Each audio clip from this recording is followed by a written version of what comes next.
के बारे में बताऊंगी। स्टार्ट करते हैं आइन से। आइन का सिरा बनाएंगे पहले सेकंड लाइन से, और इसके साथ इस तरह सिरा और राउंड अलिफ। आइन अलिफ बा, आइन के साथ बे, आइन का सिरा और बे, आइन के साथ दाल,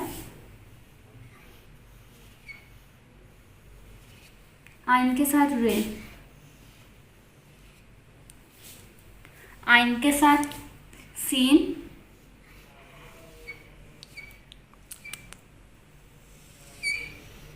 आइन के साथ स्वाद,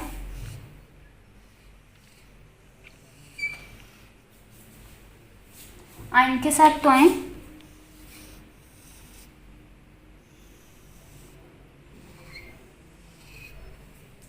आइन के साथ फे,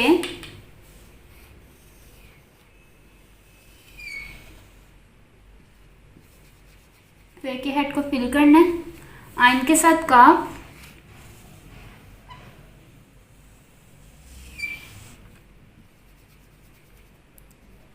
काफ के हेड को भी फिल करना है। आइन के साथ वन स्टिक वाला काफ,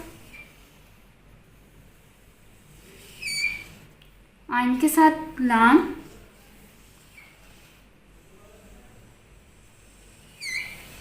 आइन के साथ मीम।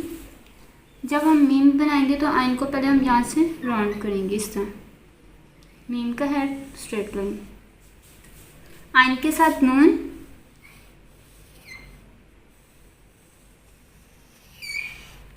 आइन के साथ वाव। आइन का सिरा इस तरह बनाएंगे सेकंड लाइन से नीचे और इसके ऊपर हेड। आइन के साथ हे, आइन के साथ छोटी है, सेकंड लाइन से ऊपर आइन का सिरा और यहाँ से छोटी है। आइन के साथ भरी है।